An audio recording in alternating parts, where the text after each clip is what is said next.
प्रिय साथियों नमस्कार।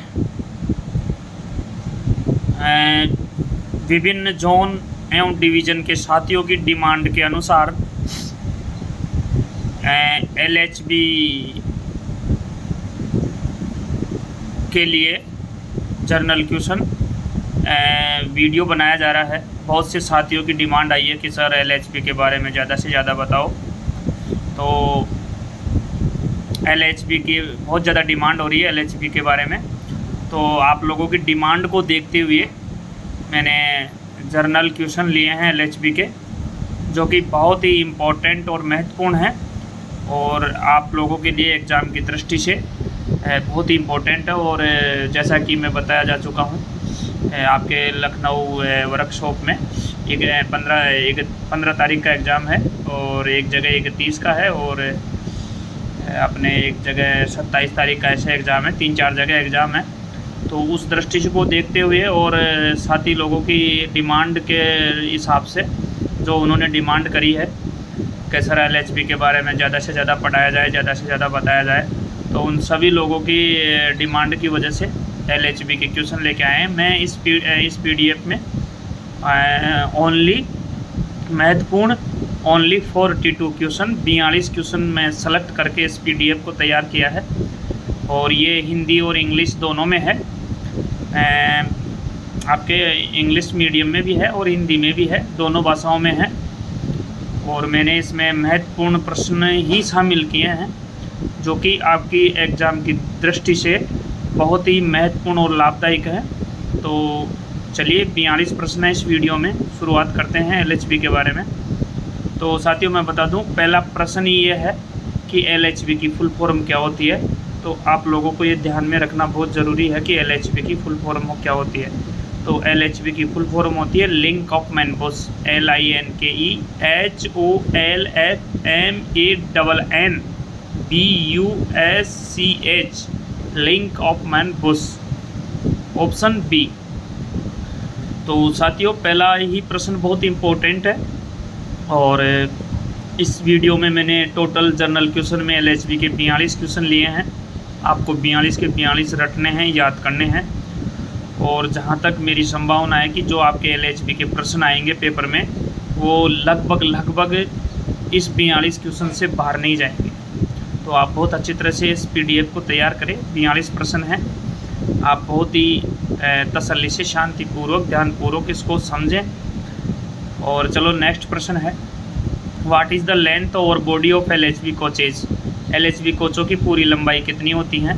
तो आप याद रखिएगा 23,540 mm होती है और इसको याद रखिएगा। और नेक्स्ट है एलएचबी कोचों की पूरी अधिकतम चौड़ाई कितनी होती है। यहाँ विड्थ है, what is the maximum width और बॉडी ऑफ एलएचबी कोचेज, यानी कि एलएचबी कोच की चौड़ाई कितनी होती है मैक्सिमम।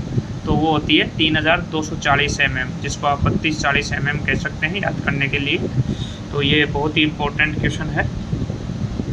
नेक्स्ट है आपका प्रश्न नंबर 4, एलएचबी कोचों के टेयर छत के अंतर्गत पटरी स्तर से कंपार्टमेंट फर्श की ऊंचाई कितनी है, यानी कि height of compartment floor from rail level under tare condition of LHB coaches. तो यह आपके 1320 mm हो जाएगा।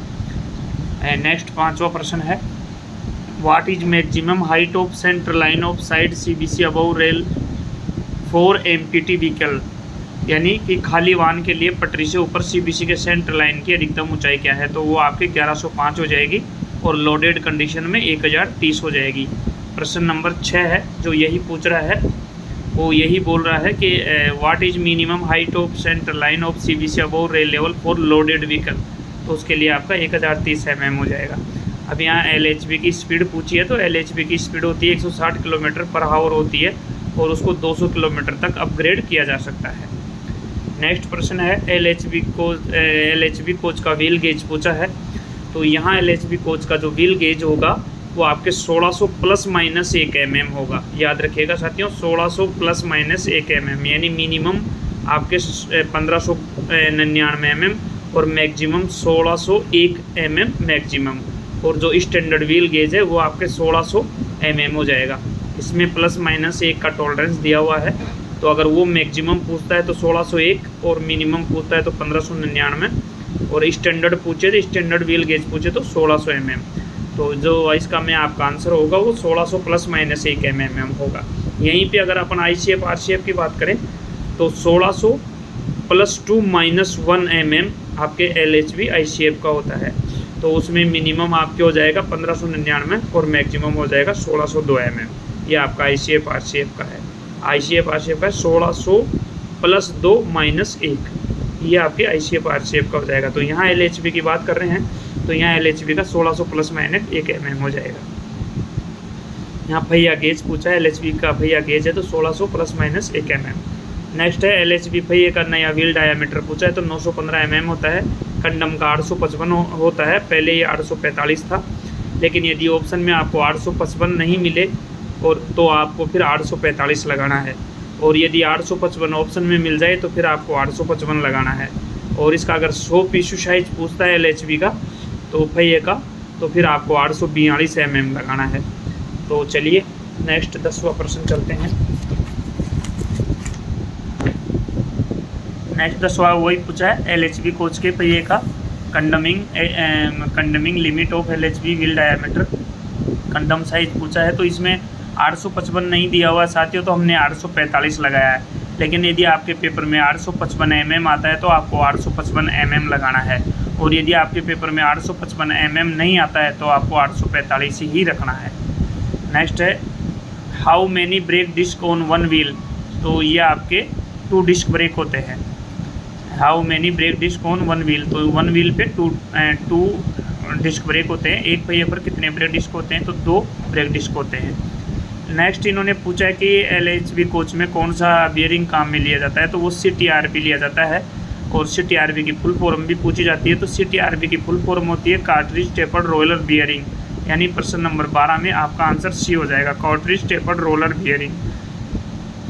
तो यहाँ 2 चीज़ें आपकी क्लियर है, एक तो LHV कोच में कौन सा बियरिंग यूज किया जाता है, CTRB किया जाता है, और CTRB की फुल फॉर्म क्या होती है, cartridge tapered roller bearing. Next प्रश्न है, इन्होंने लिया है कि LHV कोच के नए व्हील फ्लेंज की मोटाई क्या है, तो वो 29.4 mm है। फिर यहाँ मोटाई पूछी है ब्रेक डिस्क की। ब्रेक डिस्क की जो मोटाई है वो कितनी होती है, चौड़ाई, तो वो आपके 110 mm होती है। और ब्रेक डिस्क का जो डायामीटर होता है, ब्रेक डिस्क की जो मोटाई या जो होती है वो आपके 110 mm होती है, और ब्रेक डिस्क का जो डायामीटर होता है वो 640 mm होता है। दोनों को याद रखिएगा, ब्रेक डिस्क की थिकनेस 110 mm और ब्रेक डिस्क का डायामीटर 640 mm, दोनों इंपॉर्टेंट क्वेश्चन है। नेक्स्ट है LHV कोच के व्हील एक्सल का डायामीटर कितना होता है, तो ये 170 mm होता है। नेक्स्ट है LHV कोचों में कितने निर्मित CTBU का उपयोग किया जाता है, तो 2 का किया जाता है। नेक्स्ट है what is the maximum temperature limit of Timken CTBU, तो वो 80 डिग्री सेल्सियस होगा। ध्यान रखिएगा साथियों, वेरी इंपॉर्टेंट क्वेश्चन है। वैसे तो सारे 42 की 42 इंपॉर्टेंट है, आप सभी को याद कर ले, रट ले, और इन 42 प्रश्नों में से ही आपको LHV के प्रश्न मिलेंगे, मेरी गारंटी है। LHV कोचों में कितने प्रकार के शॉक ऑब्जर्वर का उपयोग किया जाता है, तो वो 4 प्रकार के किया जाता है, प्राइमरी, सेकेंडरी और लेटरल और डायम्पर। नेक्स्ट है LHV कोचों में कितने शॉक ऑब्जर्वर का उपयोग किया जाता है, तो टोटली 18 होते हैं, एक बोगी में 9 होते हैं, जिसमें से आपके 4 प्राइमरी, 2 सेकेंडरी और 2 लेटरल और 1 या डैम्पर।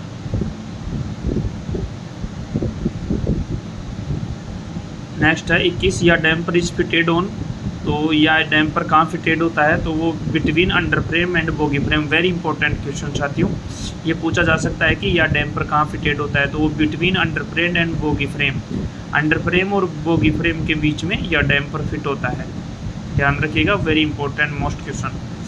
नेक्स्ट है WRA की फुल फॉर्म क्या है, what is the full form of WRA। WRA की फुल फॉर्म क्या है, तो WRA की होती है वाटर रेजिंग अपार्ट्स, वाटर रेजिंग अपार्ट्स।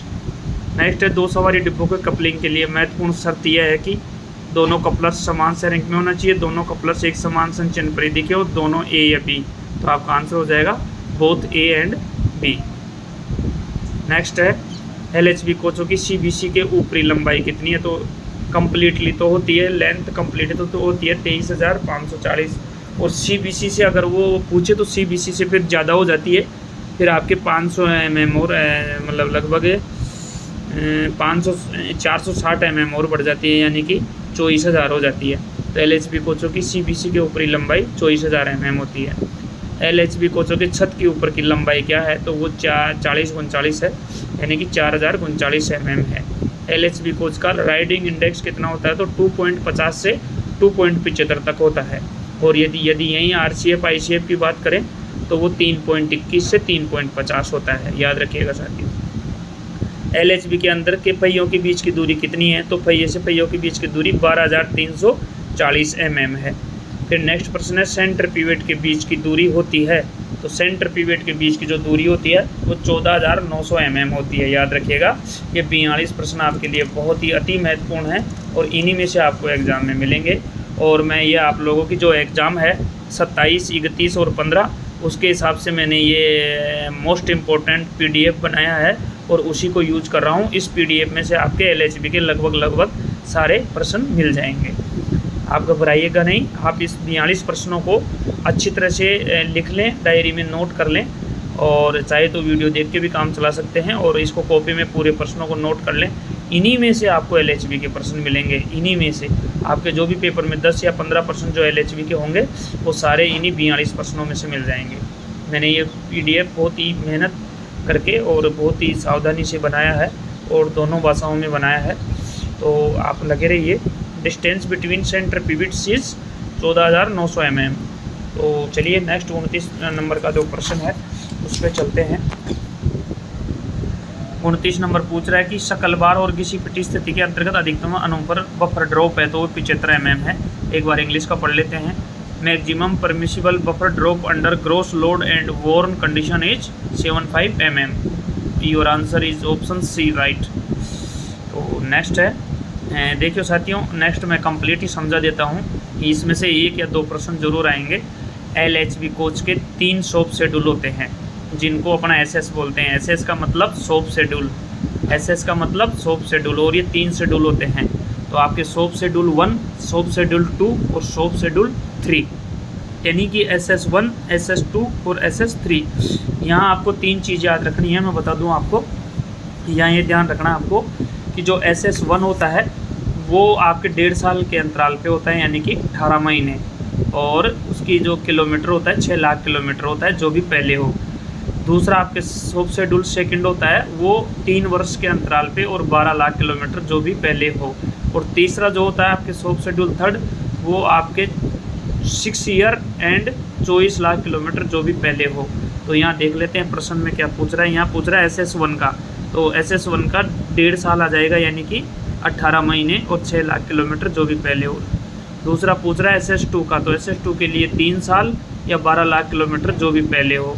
और SS3 का पूछ रहा है, तो उसके लिए 6 वर्ष या 24 लाख किलोमीटर, जो भी पहले हो। तो ये आपके तीनों प्रश्न कंप्लीट हो गए। नेक्स्ट 33 है आयोच, इंटरमीडिएट ओवरहोलिंग। तो यहाँ जो आयोच LHB कोच का आयोच होता है वो 18 महीने पर होता है, और पीओच होता है जो 36 महीने पर होता है। जबकि इसका उल्टा होता है आपके ICF RCF में। ICF RCF का आयोच 9 महीने पे होता है और पीओच 18 महीने पे होता है। तो ये दोनों में अंतर है, याद रखिएगा साथियों। नेक्स्ट है कोडल लाइफ ऑफ LHB कोचेज। तो कोडल लाइफ जो LHB कोच की है वो अभी कोई कंफर्म नहीं है, ऐसा कोई प्रूफ नहीं है, ऐसा कोई लेटर नहीं है जिसमें ये क्लियर हो गया हो कि LHB कोच की कोडल लाइफ 30 साल है या 25 साल है या 35 साल है। तो अभी तक इसमें कोई कंफर्म नहीं है, तो आप ऑप्शन D लगा सकते हैं, नॉन ऑफ द अबव।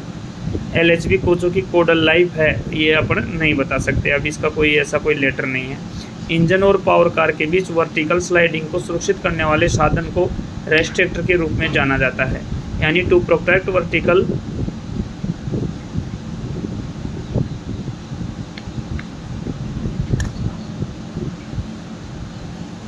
यानी कि इंजन और पावर काज के बीच वर्टिकल स्लाइडिंग को सुरक्षित करने वाले साधन को के रूप में जाना जाता है, तो वो रेस्ट्रिक्टर यानी रेस्ट्रिक्टर। नेक्स्ट है आपके आग निम्न का संयोजन है, तो आग में ईंधन, ऊष्मा और O2 होनी चाहिए, यानी कि ऑक्सीजन होनी चाहिए। ईंधन, ऊष्मा एवं ऑक्सीजन। अंग्रेजी में बात करें, fire is a combination of, तो फ्यूल, हीट एंड ऑक्सीजन। तो राइट आंसर आपका ऑप्शन B। नेक्स्ट है साथियों, the fire extinguisher used in AC LHB coaches, तो वो DCP टाइप का होता है। आप याद रखिए AC LHB कोचों में उपयोग किए जाने वाले अग्निशामक प्रकार के होते हैं, तो वो DCB प्रकार के होते हैं। फायर एक्सटिंग्विशर शुड बी रिफिल्ड, तो आफ्टर 1 ईयर, यानी अग्निशामक का पुनर्वरण के अंतराल पर किया जाना चाहिए। यानी रिफिल्ड किया कब किया जाता है, तो 1 साल बाद किया जाता है, तो आपका आंसर आफ्टर 1 ईयर आ जाएगा, 1 वर्ष बाद। ये बहुत ही इंपॉर्टेंट प्रश्न है साथियों, आपको 42 के 42 रटने हैं, 42 के 42 याद करने हैं। नेक्स्ट है 39, LHB use Timken and SKF make taper roller cartridge taper bearing, which fact is true about these, तो इसमें आपका हो जाएगा all the above, all of the above हो जाएगा, क्योंकि LHB कोचों में CTRB टिमकेन और एस्केप के उपयोग किए जाने के लिए नियम तथ्य सत्य हैं, वे स्वयं निर्मित होते हैं, ये पहले से असेंबल्ड होते हैं, ये पूर्व से निर्मित रहते हैं, ये 1919 पूर्णतः बंद होते हैं, तो उपयुक्त सभी। LHB बोगी का व्हील बेस कितना होता है, तो 2560 mm होता है, और LHB बोगी का व्हील बेस 2560 mm होता है। यदि यहीं पे आई शेप आर शेप का पूछा जाए तो आई शेप आर शेप का होता है 2896 mm और LHB का होता है 2560 mm। नेक्स्ट है इफेक्टिव वॉल्यूम ऑफ बायोटैंक इज, तो बायोटैंक का जो वॉल्यूम होता है इफेक्टिव, इसमें यहाँ गलत दे रखा है, 300 लीटर होता है। जो इसका प्रभावी आयतन होता है बायोटैंक का वो 300 लीटर होता है, और इसका जो आयतन होता है वो 400 लीटर होता है, प्रभावी आयतन होता है जो 300 लीटर होता है। और बायोटैंक की रेल लेवल से न्यूनतम ऊंचाई कितनी होती है, तो ये 225 mm होती है। तो नमस्कार साथियों, ये थे LHB से जर्नल क्वेश्चन, जो कि आपकी आने वाली जो 27, 31 और 15 तारीख को जो आपके डिवीज़न में एग्ज़ाम है उसकी दृष्टि से बहुत महत्वपूर्ण है। आप 42 के 42 प्रश्न रख लें, लास्ट के 2 प्रश्न इसमें हैं, जो 41 और 42 हैं वो बायोटैंक से संबंधित हैं, तो कोई बात नहीं, ये दोनों प्रश्न भी इम्पोर्टेंट हैं।